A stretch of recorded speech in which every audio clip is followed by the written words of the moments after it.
How you guys doing? It's your boy Dave Saxologist. Thank you for joining me on the Saxo Friends. Today, my special guest is multi-instrumentalist and master chef himself, Brother Vel Johnson.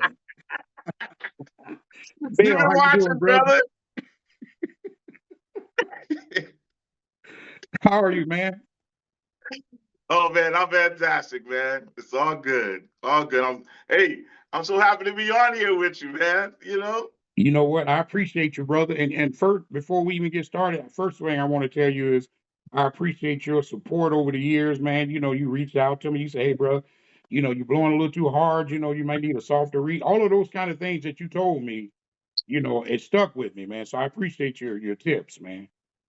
Yeah, Hey man, hey, I got a million of them, man. So anytime, yeah. anytime you want to do a little thing, oh look at this now.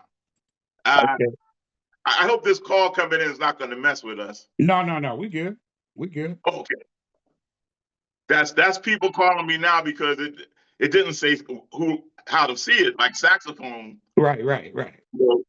So they're calling and say, "Oh, well, where did how do we find you?"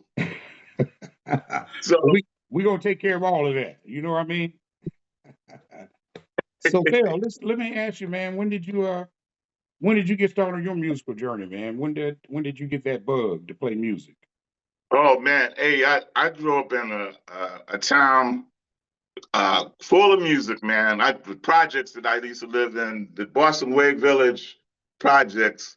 The minute a new record came out, somebody was you could hear it coming out of their apartment, and it was just that kind of, and it's pretty much still is like they called Asbury Park the Mecca of music. But the West Side is with the side that I grew up on, where all the soul and the jazz and the blues was, pretty famous for. So I had it from day one. Uh, my father playing records, jazz. My dad was a jazz man. My mother liked everything, but my dad was straight ahead jazz. All right. So you got started early listening to that, and that influenced you? Oh yeah, that and well, to make a long story short, man, we'd be on here all day if I was to try to. But I got involved with a drum and bugle corps. Well, when I was like just after we had left my town had a really bad riot for the West Coasters that don't. A lot of East Coast people don't know, and burnt down pretty much the infrastructure and everything in the town on the west side. So we moved like right after to a town, and I joined the drum and bugle corps playing drums. And then from there, the bug stuck. But I was looking to be a drummer more than anything. And when we moved again to another town, Ocean Township, I got with the another long story, but I got in the band playing tuba and then baritone and then the trombone. So yeah, I played the low brass family, Yeah. And yeah, the saxophone came way, way, way, way later, way later. Um, Back when I was in the Marine Corps, I was playing locally with local groups all around, actually all around the world, wherever I was stationed.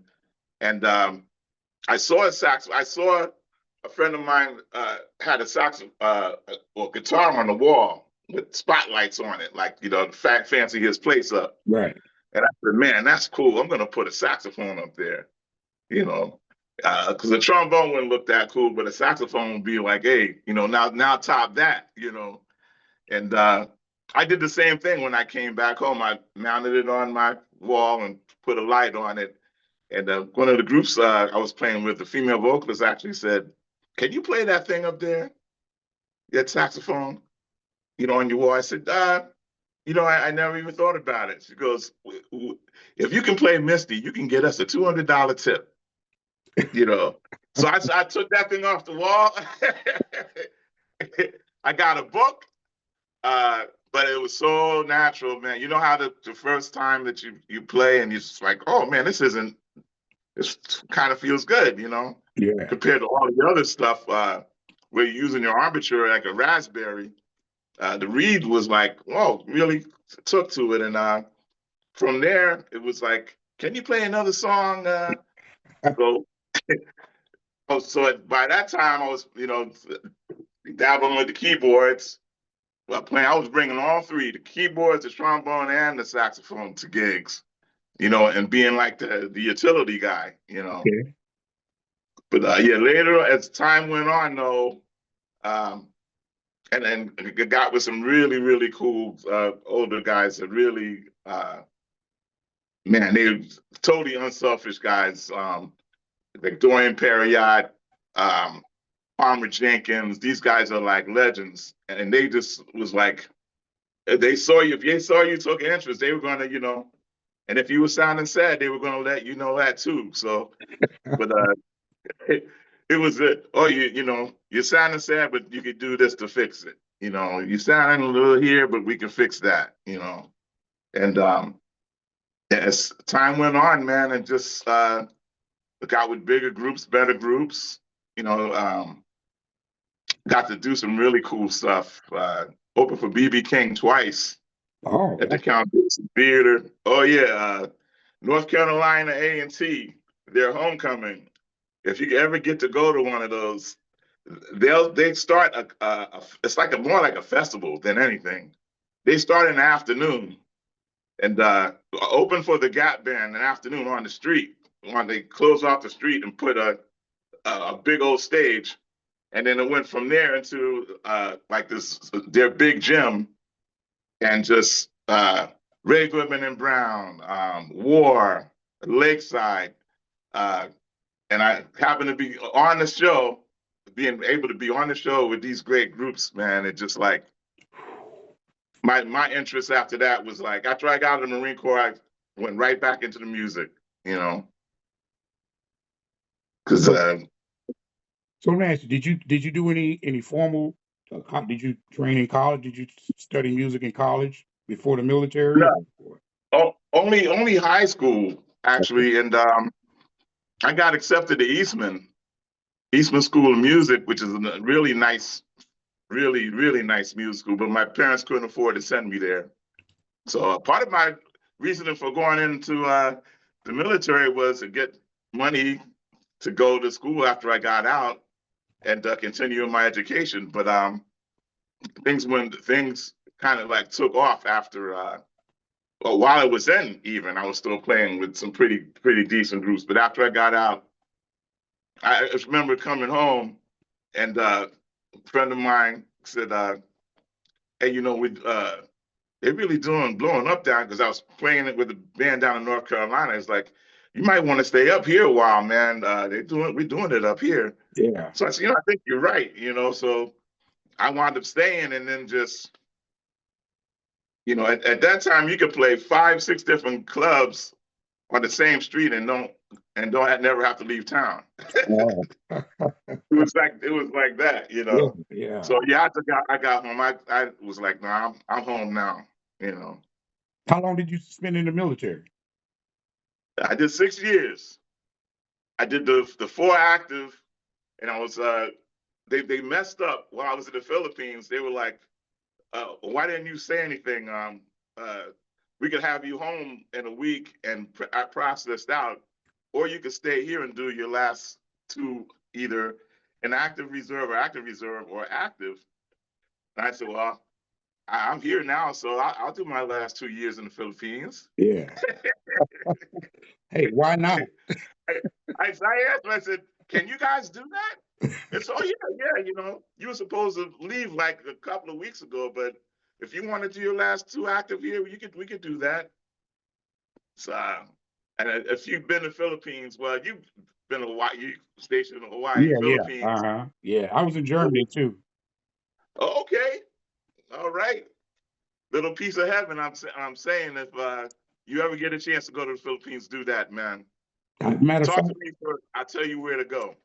as a matter of fact, one of my childhood friends, he actually lives over there. He's been over there for about 20 years now. As he got out the Woo! military, he stayed over there and got married. So yeah, must be something over there. I was there too, man. It's something there, man. It's just the people are beautiful. if you can't take the heat, you go up in the mountains in the Baguio. I was hanging out in a place called Palawan, which is just that's what heaven's going to look like.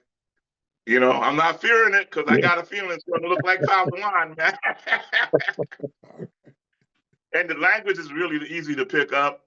Even the little kids are like, if you say something wrong, they correct you. Yeah. You know.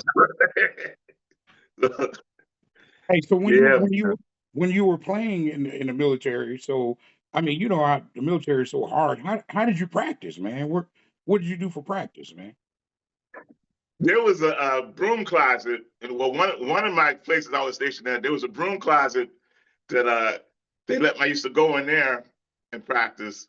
And then there was a spot, another place where I was in North Carolina, the USO, which nobody ever went to because everybody was wanting to get out and get into trouble.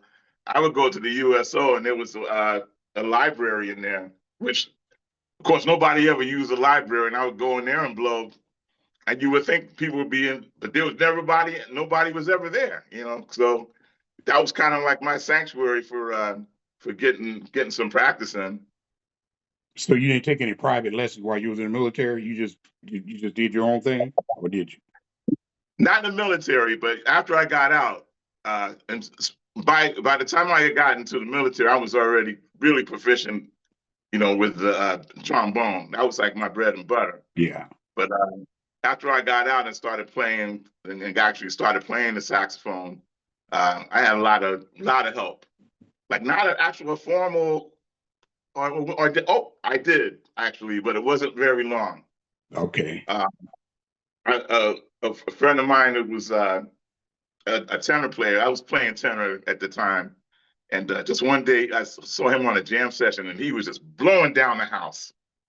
And I said, "Man, what have you been doing, brother?" He was like, "I've been going to this music school, and just outside of Edison, which was only like about a 45-minute ride."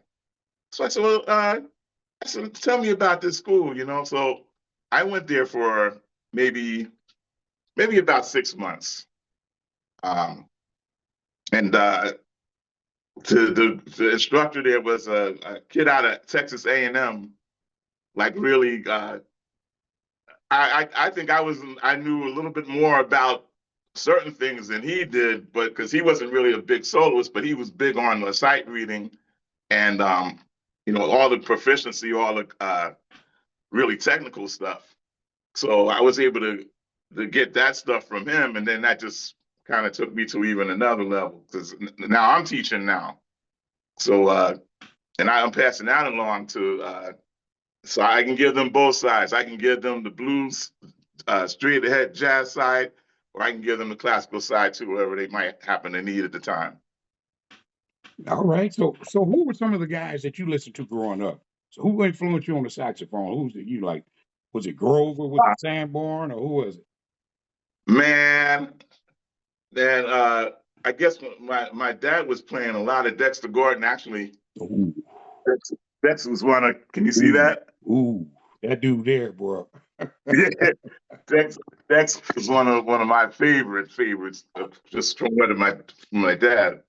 But then all the others too, the Charlie Parker and Ben Webster and those cats too. But Grover, Grover. There's a picture I want to show you later of me. I grew a beard like Grover. I played the same. Well, I wanted to be Grover. I mean, to the point where it wasn't really like it was, not normal. But I loved his sound so much that I just wanted to play like him. Yeah. Uh, I actually met him, which again another change. Uh, he was heading towards the ferry. Him and like a few other people, and they were trying to get across the highway.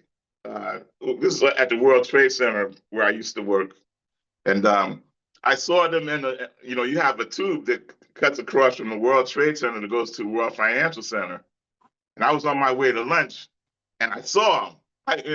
On the corner, like trying to cross the street, Yeah. and the car.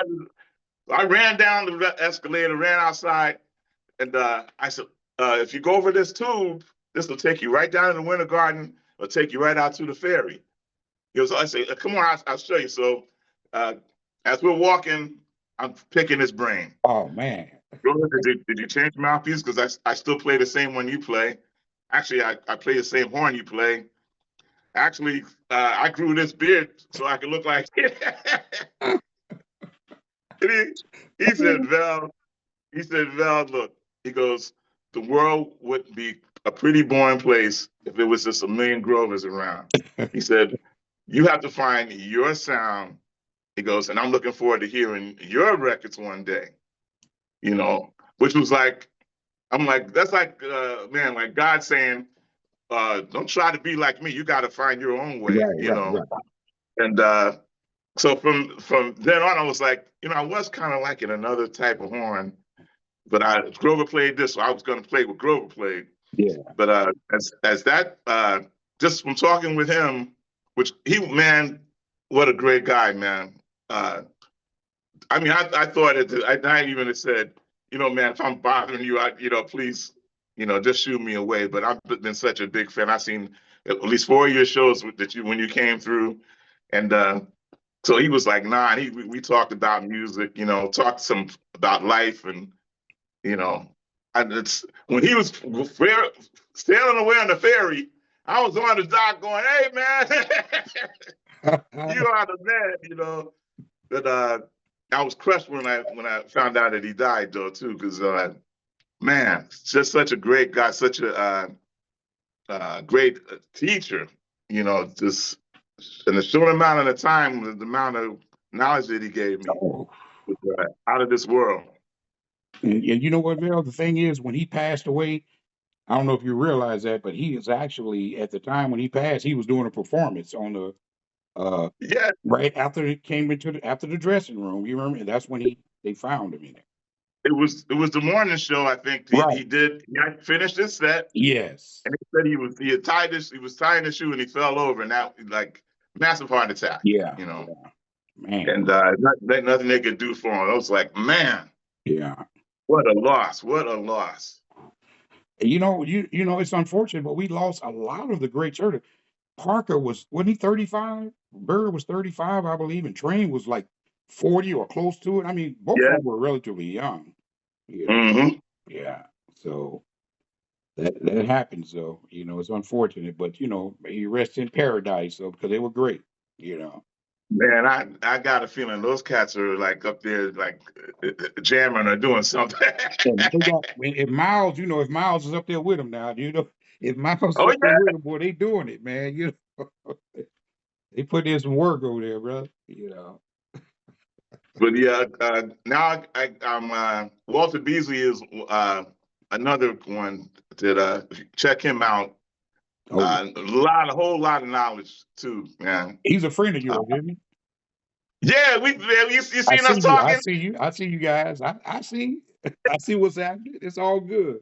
He's so accessible, man. He's just like Grover. You could, if you have a question about something, actually, you should try to get him on the show, You know man. what? I'm gonna reach out to him. I'm definitely gonna reach. I reached out to several of them, but some of them guys are hard to get up with, though. You know what I mean? So, but Yeah, I well, keep trying. you know what? He always gets back to you. If it's if it's a day, if it's 2 days, he always, and that's one of the things I like about the guy. It's like, how does he find the time to get back, and then we'll talk to you. Yeah. You know who else is like that? John Clemmer is the same way. I saw your interview with him, man. Yeah, that's my And, guy, man. We become pretty good friends now, man. I didn't know a lot, which is again, people watch this show. Saxologist Dave here, he's got a whole bunch of people coming here that I wasn't even hip to. Yeah. That are fantastic. Right. That are Right. and he's a legend. He is. That I didn't know about. 28 albums as a leader, man. 28. Hush, touch, and all that, dude. And the thing about him too, though, like I said, he is so kind. He's the same way. If he posts something, you comment on it, he's gonna respond. Mm-hmm. And when I talked to him, he said when he was playing, John is a very focused individual. he said when he was playing, he didn't really do a lot of fan interaction. Not that he wasn't, it just wasn't his thing. He was just into his music. You know, he Yeah, was really just focused. That was his baby. Now that he's, he's still doing stuff, but now he's reaching out. He's finding a different audience now. And yeah. I'm happy for him. He's a great dude. I love him, man. But the whole thing, the whole music thing flip flopped, especially after the after COVID.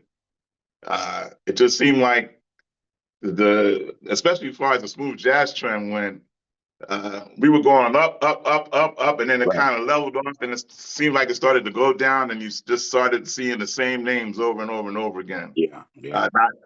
Not really anybody new coming through. Um, and I think a lot of that had to do with the record companies and them telling you have to play like this to get us money. You know?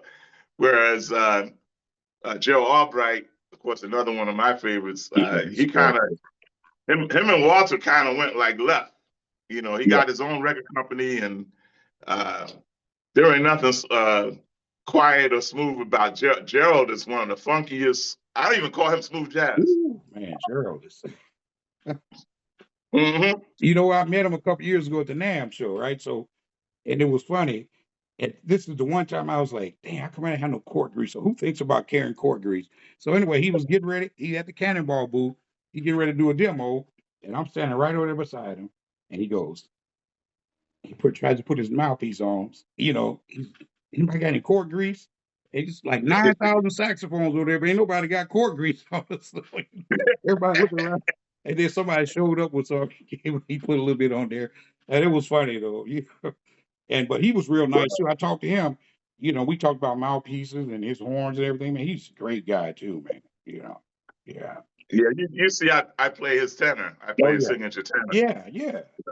Actually, the alto's not a signature of his, but my when I'm doing a big show, I usually play a cannonball alto. Let's talk Yeah. horns now, man. Now, you started it, man. It's your fault, so we're gonna talk horns now. Well, you the man. Hey, everybody out there, this is the man to talk to about horns because Oh, he's got them all. He's got them all. so what are you playing now, man? What are your setups now? Okay. If you see some of the videos I've been doing, you know that knockoff Yanni Yeah. that came out. Mm-hmm. Uh, Take a look and open it up and take a look inside the body. You're going to see a metal strip in there. Most knockoff horns are just bolted to the body on the outside. There's nothing in there. Right. The real Yanni has a metal strip where the post holes go through the body and connect to that metal strip, and that metal strip gives a little bit more weight and it gives it a little bit more soul. Yeah. That's the only thing I get. You notice how that horn played It when you sounds first good. played it? It sounds really good, man. I'm like, what? Then the underslung Octave. neck, Yeah. Uh-huh. they completely, except for some of the key work, and I think of course the silver body, that's a nickel body, Right. brass and nickel, but they pretty much got it down, man. Like that horn's been playing real well for me for gigs that I'm afraid to bring the cannonball out to. Right. So you'll see me playing that horn if I'm at a restaurant or something like that, and usually for a big show, I'll bring out the cannonball. Okay. I got I also use I'm not. Here's a question I had to ask for you. Did Jody Jazz make the mouthpieces? Did he ever come out with his own sax? No, I don't Well, think he came up with this. Oh, did he? I don't think so. I saw this sax. It wasn't on any of the. It's called the Jody Jazz. It's Oh, all lacquer and gold. And okay. I'm like, man, why? I said, it was, it was around $500, something like that. Yeah. I said, if it plays anything like the mouthpiece, because I played the Jody Jazz for years. Yeah, likewise. Up until a couple of months ago when I went to the SIO. Okay. Yeah. Which one you got? I got the steady for the alto, Okay. and I got the spark for the tenor. And then they got the smoky They have Yeah, the smoky too. I tried them. The only thing I don't like about Sios is they're so big though, the mouthpieces themselves though. You know what I mean? Especially the tenor one. It's you know what I mean? Though you gotta yeah, the spot. But I've always played big mouthpieces. Okay. Actually, the Jody is not that much smaller than the Sio. But the smoke Sio was just a little too smoky, and I couldn't roar like a lion when I wanted to. Right, right. Steady is right in between. You can get Okay. real pretty with that, or you can get like real raunchy with it. You know, and um, and the Spark gives you the which is I'm not real crazy about the tenor sounds a lot of guys have like Boney, some of his work sounds like almost like an alto. Yeah, Uh, yeah. his song Butter, Oh, I love uh, it. Butter, beautiful Yeah, song, yeah. but I could never. I was like, when I played that song um, with the other mouthpieces that I use, it was always seemed like I was almost like an octave lower Uh, because it just couldn't get that brightness that what he was getting right. to pull that song off. The minute I got the Spark, I'm like, oh, this is what he's doing. Yeah, These guys are getting setups that are so bright that they're and that's the sound that smooth jazz tenor guys have now, yeah. except for Richard Elliott, of course. Oh man. That's Rich another still one. has that sound, that I love. Yeah, So Rich Ellen's a beast, man. the Spark will give you both of those. It'll give you the that high Royal Lacking line, but it'll also give you depending on your reed setup. I'm using a Rico plastic cover right now, 2.5, Okay. and at times I'll go down to it too. I don't play the hard stuff, hard reeds anymore. You gotta blow too hard, man. You know what I mean? It's like yeah, so yeah, yeah. Part of the whole being able to express yourself is it has to be a part of you. So it should be almost effortless. Yeah, yeah. Free blowing, effortless. It shouldn't be, man, I got to bring an extra oxygen tank with me just because I want to get a little bit fatter of a sound. Yeah. Now you can do that. You can do that with use a larger opening, mouthpiece opening, and a softer reed. You'll get your sound. You know, So what but you do to develop your sound, soprano, Bill? soprano, I use all kinds. Man, you've probably seen me using the same soprano I've been using for years now. Uh, it's a knockoff of a Selmer, but it plays in tune, and just a really nice sound to it. So that'll be it. I don't play a whole bunch of soprano these days. Yeah, that's a tough horn to play, man. It's like you really have to spend time with that because I have two of them. I got a curve and a straight, and every time the intonation, I mean, it's okay. It's just it's a lot of work for me. So I just, you know what I mean? I just kind of just don't do it that much. It's Yeah, a lot of work. Anybody playing soprano will I tell you know. that, man. You know, you try to find a happy medium. Uh, because when you going in the upper register, you're going to blow sharp. If you set up for the upper register, then your bottom's going to blow flat. Yeah, It's like so once you find a happy medium, and then you just kind of just you're listening to everything around you, just trying to stay within that, you know, because it's never going to be perfect. The no, soprano just, you know, and Kenny G ain't perfect either. I know Kenny, you're gonna agree with me. I've heard you blow flat and sharp before, so well, I just went to see him if you're last out night. there, I saw him last Saturday night. Yeah. And like I was talking to Frank B about it. I said, he still got his fastball and technically he has all of the stuff. But you don't have to circle a breed for 35 minutes after every song though. That's the only thing that kind of got to me, man. You know what I mean? It's like, I'm like, okay, we know you had the record. We know you can hold your breath a long time. That's great. But you don't have to do it after every song, though. 25 more minutes. you He adds 25 minutes. I'm serious. He adds that much to the 25 minutes to the set. Just do Oh it. my God. And I was like, But okay, yeah, Grover used to do it too, but not. I mean, if it was one time in this whole show, that's it. you know, I do the same thing. But it has to the spirit has to hit me because I can do it in any. But if I see the people, especially if I'm tagging or getting ready to go out on a song, and I'm like, oh, I got them. You know, maybe I'll try to one more thing Right. just to make the song that much better. And then if it hits me there, but it's never a planned thing when I do it, you know. And then I would never in a million years do it as much as Kenny. Yeah, I know. You know, you don't want to lose your people. You know, it's I, it's hard enough, you know, to keep them. I know. But Hey, let me ask you this, man. Since you play all those instruments, which one was the easiest for you to learn out of all the ones that you play? um, And what's the hardest one?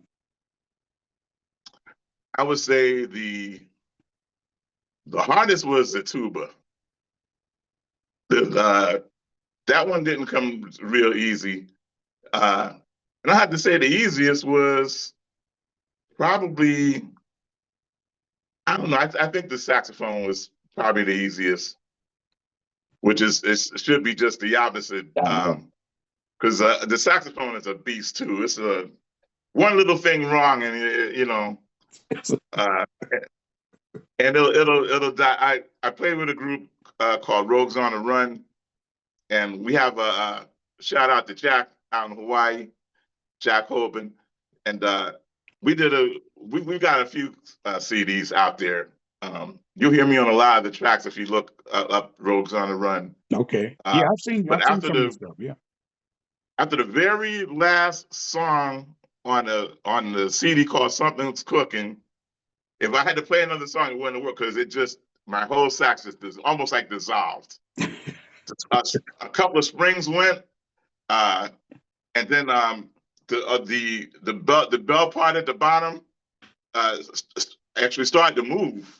What? And when I went like this a little bit, the whole thing detached. So it was like